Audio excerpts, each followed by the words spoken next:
All right, let's go to the leaderboard. Houston, we have a problem. No, it can't be.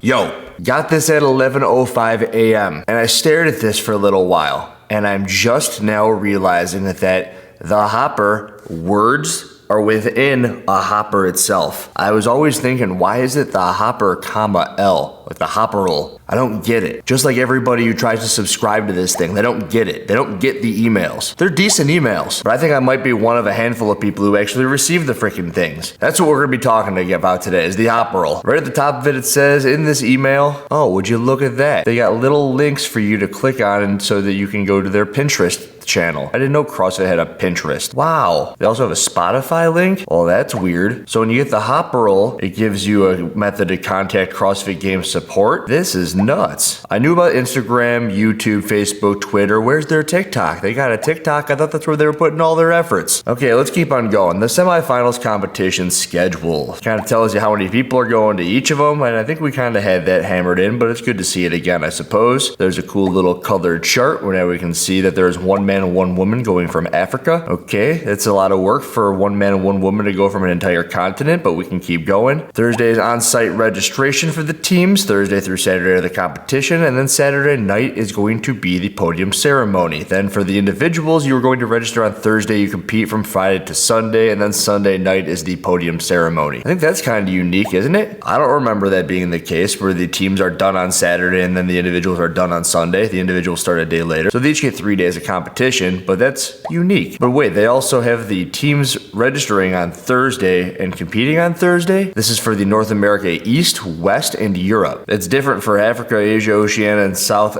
America. They've got Thursday registration and then Friday through Sunday competition for everybody. Interesting. The other thing that's interesting, and I think I'm going to talk about it in a video in a couple of days, is the fact that, and I had this information pitched to me, it is more expensive to sign up and compete for the semifinals than it is to get a 4-day pass to the semifinals, which is weird. Not sure if I understand that one. And by understand, you don't have to necessarily take that as a bad thing. It's just interesting. But yeah, more on that in a video probably tomorrow or the next day. It's coming. That's what she said.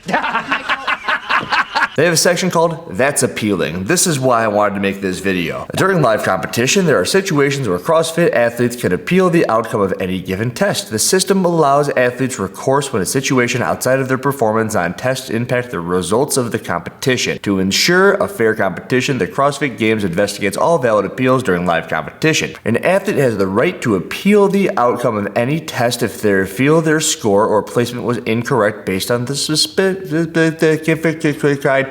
specific criteria. Did you guys remember the Zelos games? Remember the thing about the Zelos games that was kind of unique and actually became a giant topic of conversation? Right at the end of it was the challenge. They've always had appeals at the CrossFit Games, but I don't remember them being put out quite like this. More on that in a minute, because they outline what you can appeal, aka challenge. Scorecard or leaderboard inconsistencies, counting the inconsistencies of errors, which I didn't really understand, but then it gives you an example. The athlete was asked to complete more repetitions. Okay, so maybe they're talking about Lazar Dukic in that one year where he had to do way too many double unders every single round, or maybe it was a couple extra, but it was more than he was supposed to do. And I suppose now he can appeal that in this year, not that. If they misload your barbell, I wonder if that has anything to do with the open workout, but they wouldn't incriminate themselves in that instance. So can other athletes say that there are other athletes where barbells were loaded inconsistently? I don't know. That's weird. Hey, my bar was too light. It was too light. No one's doing that unless it's a workout for a load and they want more load on the bar. Course markings are directional inconsistencies or errors. So directions were given faulty on the course, or they completed the wrong number of repetitions at the first event of the CrossFit Games. Miscommunication from a judge. The action of another athlete or person impeded the athlete's progress. Well, that's interesting. I wonder how they would either give time or weight or whatever back in a workout if that were to happen. That's weird. And here are a list of non-appealable situations. Range of motion,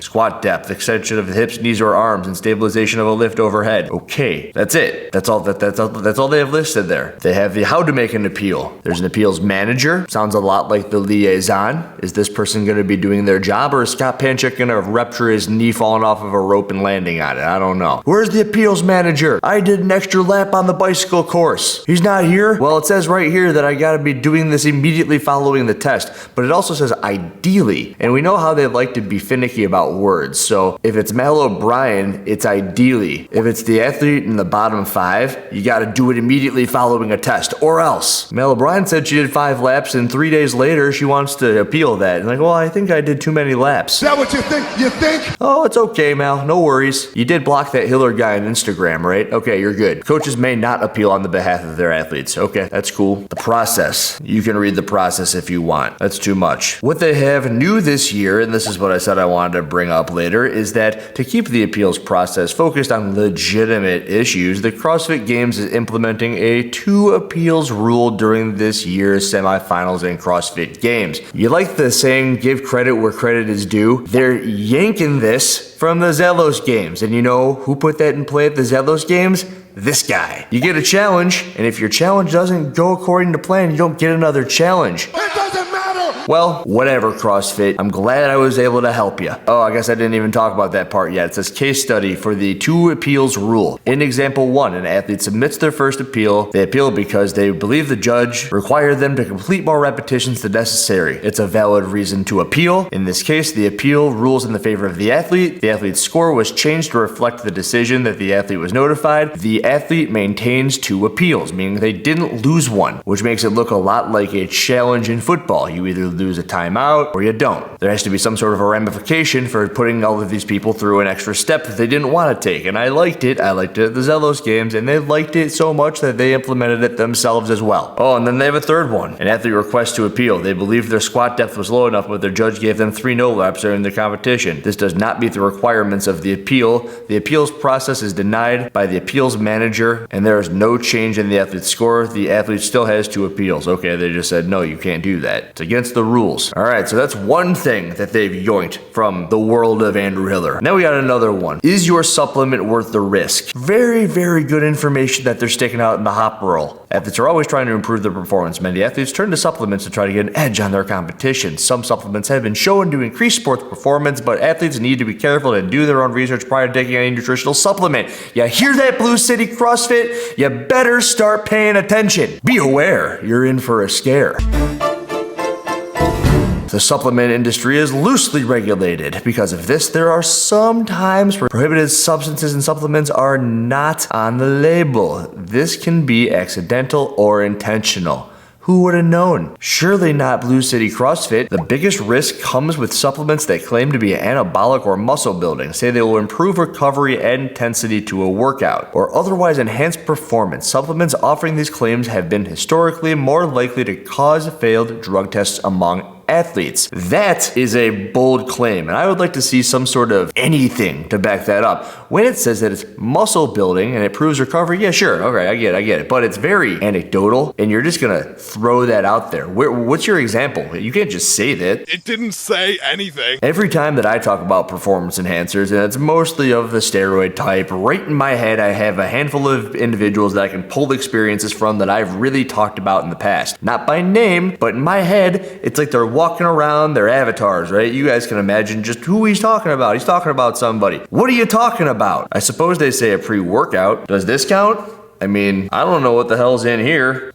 Whatever, okay. Failing a drug test in this manner can be a costly and stressful mistake. To test one supplement for one prohibited substance can cost up to $1,500. Thanks for letting us know. Did you see my video on the lie detector test? Because that one's way cheaper. And from what we've found out in recent memory, I've covered this a couple of times, your team won't let anyone off the hook no matter how much money they're willing to spend. Tens of thousands of dollars, and you're not going to let them off the hook. How about instead of talking about whatever the hell sort of supplements you can or cannot take, you talk about the cases that you've actually put people through and why or why not they didn't fly. You can do that, can't you? Alright, how do you know for sure? This is where it's probably going to get really good. If you insist on taking something, your best bet is to check against a database that conducts third-party research testing to do your own research on the efficacy of the supplement. The 3 most common companies that test for prohibited substances are NSF's International, which is a Certified for Sport program, Informed Sport, and the Banned Substances Control Group, BCSG. NSF Certified for Sport is complete garbage. Complete garbage. You can buy them, alright. And then they start listing off all of these other companies. They've got WADA, the NFL, the MLB.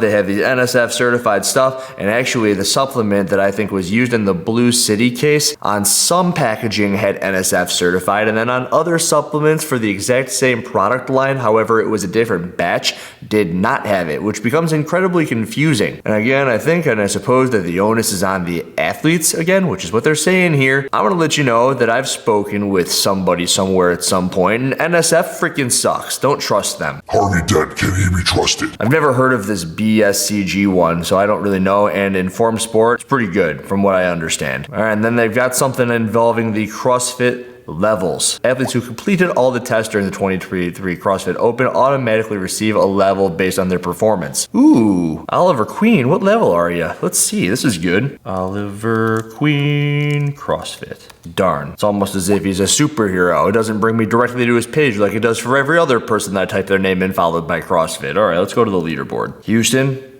we have a problem. No, it can't be. No. Oh no, you can't take Oliver from me. CrossFit, I paid my money to have him. There he is, okay. There he is. I just want to see your level, man. Level 8. Oliver Queen is a level 8 CrossFitter. That seems pretty good to me. I think it's only out of 10. You're 2 stages removed from Justin Medeiros and you ain't even real. How come I could only find you on the open leaderboard, but I couldn't find you in the quarterfinals? That's interesting. Try again, man. Guys, I think they took him out. They took him out of the quarterfinals. What?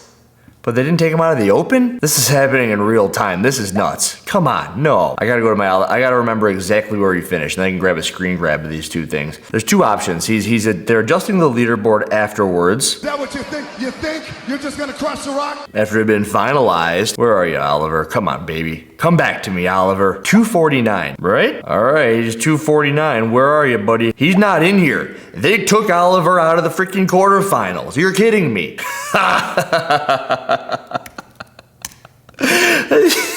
You thought you were gonna get this one past me, didn't you guys? Oh my god. All right. There's no Oliver Queen in the quarterfinals. His scores didn't affect anybody. You know how else I can test this? Because he's not there. Who is he around? Who is around?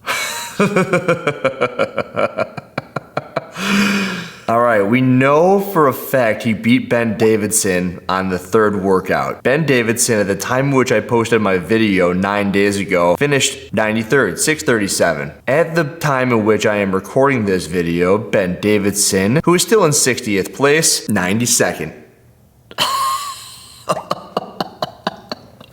Because they took Oliver Queen off of the leaderboard. Unbelievable. All right, I'm sure that we'll see other things in there too, because I know he did, well, he finished 52nd. Dave Eubanks as his judge on event number 5, and Ben Davidson beat him. Crap. But the guy right above him, Zane Paris, finished 111th. So I'm going to put my money on the fact that Zane finished in 110th. That's right. Oliver Queen, the level 8 CrossFitter, still on the open leaderboard, but they have removed him from the quarterfinals. Good for you guys. God, that's good. Back to the hopper. You too can have a level. Upcoming CrossFit licensed events, important dates for the season, and then of course Noble Road Trifecta Go Watch is basically the Brooke Wells complex at the bottom of the email list. I got something out of this video that I wouldn't think that I had gotten. I'll probably make it the title, the thumbnail, the whole shebang, and you'll be able to look at the hopper, which most people don't get, so it's gonna be all for the best. Good night, Andrew Hiller, out.